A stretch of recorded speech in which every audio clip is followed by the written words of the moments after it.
ট্যাবের টাকা নিয়ে তোমরা আমাকে এত এত কমেন্ট করেছো যে সেই কমেন্টগুলো পড়তে রীতিমতো আমি ক্লান্ত হয়ে গেছি। বারবার আমাকে জিজ্ঞেস করছো, দাদা ট্যাবের টাকা কবে পাবো? ক্লাস 11-এ উঠেছি বা আমি ক্লাস 12-এ উঠেছি, স্কুলে অনেক দিন ফর্ম জমা নিয়েছে, এখনও পর্যন্ত ট্যাবের টাকা সংক্রান্ত কোনো কিছু আপডেট পাইনি। বা অনেকেই বলছো আমাদের স্কুলে ট্যাবের জন্য স্পেশাল কোনো ফর্ম দেওয়া হয়নি, রেজিস্ট্রেশন করবার সময় আমাদের আধার কার্ড লেগেছে, ব্যাংকের অ্যাকাউন্ট লেগেছে। তো মোটামুটি তোমরা যে যা কিছু প্রশ্ন করেছো সব প্রশ্নের উত্তর দেবো আজকের ভিডিওতে। প্রথমেই একটা কনফিউশন দূর করি। এবছর যে যাই বলুক না কেন, যত নিউজ পেপার, যত ইউটিউবার, যত নিউজ চ্যানেল যতই খবর দেখাক না কেন, একটা জিনিস তোমরা এক্ষুনি শিওর হয়ে নাও, ট্যাবের টাকা ক্লাস 11 এবং ক্লাস 12 উভয় শ্রেণীর ছাত্রছাত্রীরা কিন্তু 100/100% গ্যারান্টি তোমরা কিন্তু টাকা পাবেই পাবে। কারণ যেহেতু বাজেট পেশ হয়ে গেছে, তোমরা প্রত্যেকেই জানো গত কয়েকদিন আগেই 2024-এর বাজেট পাশ হয়েছে এবং তার আগে থেকেই আমরা জানতে পেরেছিলাম যে এবছর ট্যাবের জন্য 1,500 কোটি টাকা বরাদ্দ হয়েছে এবং সেই টাকা যথারীতি আমাদের মুখ্যমন্ত্রী জোগাড়ও করে ফেলেছেন। এখন শুধু অপেক্ষা প্রত্যেকের ব্যাঙ্ক অ্যাকাউন্টে টাকাটা ক্রেডিট করে দেওয়ার।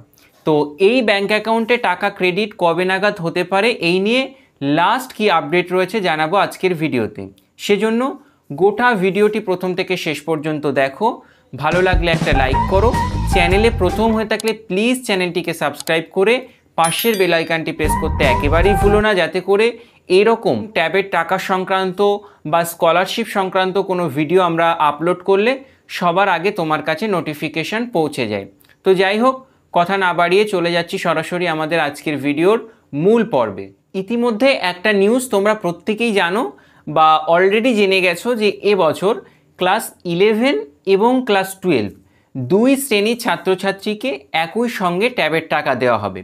এবার যেহেতু দুটো শ্রেণীর ছাত্রছাত্রীকে একসঙ্গে ট্যাবের টাকা দেওয়া হবে, সেক্ষেত্রে প্রসেস বা প্রসিডিউরটা একটুখানি লেন্দি হয়ে গেছে।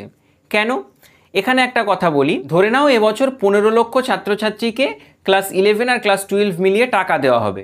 তাহলে গত বছর পর্যন্ত এককালীন টাকা দিতে হতো কাদের? 7.5 লক্ষ ছাত্রছাত্রীকে, মানে যারা শুধুমাত্র ক্লাস 12-এ পড়তো। তাহলে এবছর যেহেতু আরও 7.5 লক্ষ আর কি ক্যান্ডিডেট যোগ হয়েছে, ফলে দেখা যাচ্ছে টাকার অঙ্কটাও একটা বিশাল অঙ্কে দাঁড়িয়েছে এবং টাকা দেওয়ার যে সামগ্রিক প্রক্রিয়া সেটাও একটুখানি কিন্তু লেন্দি হয়ে গেছে। এখন যে বিষয়টা হলো যে বর্তমানে যারা ক্লাস 12-এ পড়ছে, অর্থাৎ যারা এইচএস ক্যান্ডিডেট 2025-এর, তারা কিন্তু ক্লাস 11-এ পড়াকালীন ভর্তির সময় বা রেজিস্ট্রেশনের সময় তোমরা তোমাদের সমস্ত ব্যাংকের ডিটেলস হোক বা আদার্স যে কোনো ডিটেলস তোমরা কিন্তু স্কুলকে প্রোভাইড করেছিলে বা স্কুল তোমাদের কাছ থেকে একটা ফর্ম ফিল আপও করিয়ে নিয়েছিল ট্যাবের টাকা সংক্রান্ত। তো ক্লাস 12-এর বিষয়টা আপাতত আমরা ভেবেই নিচ্ছি, মানে ধরেই নিচ্ছি ইনস্টিটিউশন লেভেল থেকে যতটা খবর আছে, যে ক্লাস 12-এর বিষয়টা কিন্তু সম্পূর্ণভাবেই মিটিয়ে ফেলেছে তারা। এখন বাকি যে বিষয়টা রয়েছে সেটা হচ্ছে ক্লাস 11। ক্লাস 11রা সবে সবে ভর্তি হয়েছে, তাদের রেজিস্ট্রেশনও সবে সবে শেষ হলো। এবার রেজিস্ট্রেশনের সাথে সাথে অনেক স্কুল কিন্তু ট্যাবের টাকা সংক্রান্ত যাবতীয় ইনফরমেশান ছাত্রছাত্রীদের কাছ থেকে কালেক্ট করে নিয়েছে। এবার সেগুলো হায়ার লেভেলে ফরওয়ার্ডও করা হয়ে গেছে। ফরওয়ার্ড করে দেওয়ার পরে নির্দিষ্ট প্রক্রিয়া সুসম্পন্ন হওয়ার পর তোমরা প্রত্যেকেই কিন্তু ব্যাঙ্ক অ্যাকাউন্টে টাকা পেয়ে যাবে। কবে নাগাদ পাবে? সবচেয়ে বেশি যে কমেন্টগুলো আমি লাস্ট 1 মাস পেয়েছি সেটাই ট্যাবের টাকা কবে পাবো এই সংক্রান্ত। এখানে একটা কথা বলে রাখি, ভিডিও শুরুতে যে কথাটা বলেছি সেটাই আবার একবার বলছি, এবছর কিন্তু প্রত্যেকেই অর্থাৎ ক্লাস 11 এবং ক্লাস 12 সবাই কিন্তু ট্যাবের টাকা পাবে, এটা একদম নিশ্চিত। যত নিউজ চ্যানেল, খবরের চ্যানেল বা যে কোনো নিউজ পেপার যেখানে যেই খবরই বেরাক না কেন, তোমরা মোটামুটি নিশ্চিত থাকো যে এবছর কিন্তু ট্যাবের টাকা পেয়ে যাবে। কারণ যেহেতু বাজেট পেশ হয়ে গেছে, টাকা স্যাংশন হয়ে গেছে, সেক্ষেত্রে ট্যাবের টাকা আটকে যাওয়ার আর কোনো সম্ভাবনা সেই অংশে নেই। তো মোটামুটি আমরা এবার একটুখানি পর্যালোচনা করব টাকাটা কবে নাগাদ আমরা ব্যাঙ্ক অ্যাকাউন্টে পেতে পারি। যদি পূর্বের বছরগুলোকে সামনে রেখে আমরা একটা পর্যালোচনা করি, তবে পূর্বের বছরগুলোতে আমরা দেখেছি ট্যাবের টাকা দেওয়া শুরু হয় স্পেশাল কোনো ডেতে, অর্থাৎ ধরে নাও শিশু দিবস বা শিক্ষক দিবস, এরকম স্পেশাল ডেতে মোটামুটি টাকা দেওয়া শুরু হয়। সাধারণত নর্মাল কোনো ডেতে টাকা দেওয়া আমরা পূর্বের বছরগুলোতে দেখিনি। এবার যদি এই বছরের দিকে আসি, আজকে ধরো জুলাই মাসের 28 তারিখ, আমি যখন ভিডিওটা শ্যুট করছি ধরে নাও জুলাই মাস শেষ হয়ে গেছে, তাহলে এর পরের মাস অগাস্ট, তারপর সেপ্টেম্বর, অক্টোবর, নভেম্বর। তো অক্টোবর মাসে মোটামুটি পুজো হবে। আমাদের সামনে যে মাসটা রয়েছে অগাস্ট মাস, যদি আমরা স্পেশাল ডে কি খুঁজতে থাকি, তাহলে অগাস্ট মাসে স্পেশাল ডে হচ্ছে 15ই অগাস্ট, স্বাধীনতা দিবস। তাহলে এই স্বাধীনতা দিবসের দিন থেকে টাকা দেওয়া শুরু হওয়ার একটা সুবর্ণ সুযোগ রয়েছে এবং অনেক অংশের চান্স রয়েছে কিন্তু এই দিন থেকে টাকা দেওয়া শুরু হতেই পারে। অগাস্ট মাসের পরে আসছে সেপ্টেম্বর মাস। সেপ্টেম্বর মাসের 5 তারিখ শিক্ষক দিবস, এই তারিখ থেকে আর কি টাকা দেওয়া শুরু হতে পারে। গত বছর যেমন 5ই সেপ্টেম্বর থেকে টাকা দেওয়া হয়েছিল। সেপ্টেম্বরের পর অক্টোবর, যদি অক্টোবর মাস পর্যন্ত তোমরা টাকা না পাও তাহলে লাস্ট চান্স হচ্ছে নভেম্বর মাসের 14 তারিখ শিশু দিবস। এটা আমি বলছি শুধুমাত্র স্পেশাল ডের কথা। যদি কোনো নর্মাল ডেতে টাকা দেওয়া শুরু হয় সেটা আলাদা বিষয়, তাহলে আগামীকাল থেকেই তোমরা টাকা পেয়ে যেতে পারো, সেটা কোনো আর কি আমাদের আলোচনার বিষয় নয়। আমরা শুধুমাত্র পূর্বের বছরগুলোর দিকে একটুখানি নজর রেখে পর্যালোচনা করছি। এটা একটা সমীক্ষা, স্পেসিফিক কোনো ডেট নয় যে নির্দিষ্ট করে আমি বলছি যে 15ই আগস্ট বা 5 সেপ্টেম্বর 14ই নভেম্বর তোমরা টাকা পাবে। জাস্ট একটা সমীক্ষা করে বললাম যে এই ডেটগুলোতে যদি স্পেশাল ডেতে টাকা দেওয়ার সেই রীতিটাকে মেনটেন করা হয় তাহলে এই ডেটগুলোতে টাকা দেওয়ার একটা গোল্ডেন আর কি চান্সেস রয়েছে। তো আমি এখানে আরেকটা কথা উল্লেখ করতে চাই, সেটা হলো যে নর্মাল ডেতে যদি টাকা দেওয়া শুরু হয় তাহলে যে কোনো মুহূর্তে যে কোনো দিন, সেটা অগাস্ট মাস হোক বা সেপ্টেম্বর মাস হোক বা অক্টোবর নভেম্বর, যে কোনো মাসে কিন্তু টাকা দেওয়াটা শুরু হয়ে যেতেই পারে।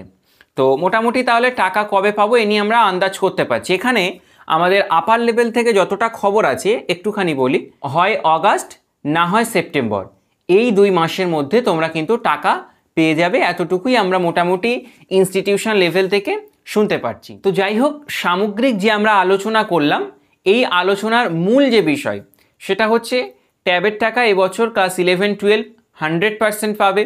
শুধুমাত্র ক্লাস 11দের জন্য এবছর ট্যাবের টাকা দেওয়াটা একটুখানি বিলম্বিত হচ্ছে, কারণ ক্লাস 11-এর রেজিস্ট্রেশন প্রক্রিয়া, ভর্তি প্রক্রিয়া, তাদের থেকে বিভিন্ন রকম আর কি ডকুমেন্টস বা ট্যাবের টাকা সংক্রান্ত যে সমস্ত নথিগুলো প্রয়োজন হয় সেগুলো কালেক্ট করা, এগুলো যেহেতু সময় সাপেক্ষ এবং প্রসেসটা যেহেতু একটুখানি লেন্দি হয়ে গেছে, সেক্ষেত্রে টাকা দেওয়াটাও কিন্তু বিলম্বিত হয়ে গেছে।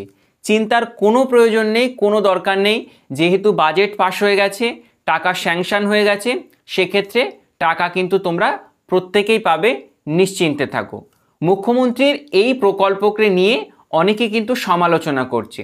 গত কয়েকদিন আগে আমরা একটা ভিডিও পোস্ট করেছিলাম আমাদের ইউটিউব চ্যানেলে, যে টাকা নিয়ে কিন্তু এবছর একটা সংশয় দেখা গেছে, যে অনেক স্কুলের ছাদ ভাঙা, অনেক স্কুলে ঠিকমতো বেঞ্চ নেই, চেয়ার নেই, জানালা নেই, অনেক স্কুলের ছাদ থেকে জল পড়ছে, এরকম নিয়ে অনেকে কিন্তু প্রশ্ন করেছে। এখন সে বিষয়গুলো নিয়ে আমরা আজকের ভিডিওতে আলোচনা করব না, কিন্তু সংক্ষেপে একটা কথা বলে রাখি, সমালোচিত সেই জিনিসটাই হয় যে জিনিসটার লক্ষ্য ভালো হয়। এখানে আমি ট্যাব দেওয়াটাকে খুব একটা বেশি সমর্থনও করব না, খুব বেশি অসমর্থনও করব না, কারণ আজকের দিনে দাঁড়িয়ে 2024-এ একবিংশ শতাব্দীতে দাঁড়িয়ে প্রত্যেক ছাত্রছাত্রীর কাছে একটা মোবাইল ফোন থাকা ভীষণ জরুরি বলে আমি মনে করি। কারণ তুমি যদি একটা বিষয় একটুখানি ভেবে দেখো, যারাই ক্লাস 11 বা 12-এ এখন পড়ছে, তোমরা যারা আমার ভিডিওটা দেখছো মোবাইল ফোনে দেখছো, আশা করছি কারো বাবা মায়ের মোবাইল ফোন নয়, প্রত্যেকেরই পার্সোনাল ফোন। তো যারা ধরে নাও, আমি ধরেই নিচ্ছি যারা ক্লাস 11-12-এ পড়ে 90 থেকে 95% ছেলেমেয়ের হাতে কিন্তু মোবাইল ফোন থাকেই থাকে। এবার যে 5% কোনো কারণে মোবাইল ফোন কিনতে পারে না, তাদের সাথে সাথে আরও 90% বা 95% তাদেরকেও যদি মোবাইল ফোন কেনার জন্য 10,000 টাকা দেওয়া হয়, তাহলে তাতে ক্ষতি কী? সে টাকাটা নিয়ে সে তো একটা ল্যাপটপ কিনতে পারে, একটা কম্পিউটার কিনতে পারে, সে তার শিক্ষা খাতে খরচ করতে পারে, বা অন্য কিছু করতেই পারে। এখন তোমার মনে আরেকটা প্রশ্ন জেগে গেল যে ট্যাবের টাকা নিয়ে আমি কি তাহলে মোবাইল, কম্পিউটার, ল্যাপটপ কিনতে পারবো? আমি এই নিয়ে একটা ভিডিও তোমাদেরকে খুব তাড়াতাড়ি দিয়ে দেবো। আমি চাইছি যে ট্যাবের টাকাটা আগে তোমরা পাও, তারপর ভিডিওটা দেবো, কারণ এটা একটা ইম্পর্ট্যান্ট ভিডিও। তোমরা প্রত্যেকেই জানো যে ট্যাবের টাকা পাওয়ার পর একটা বিল কিন্তু স্কুলে জমা দিতে হয়।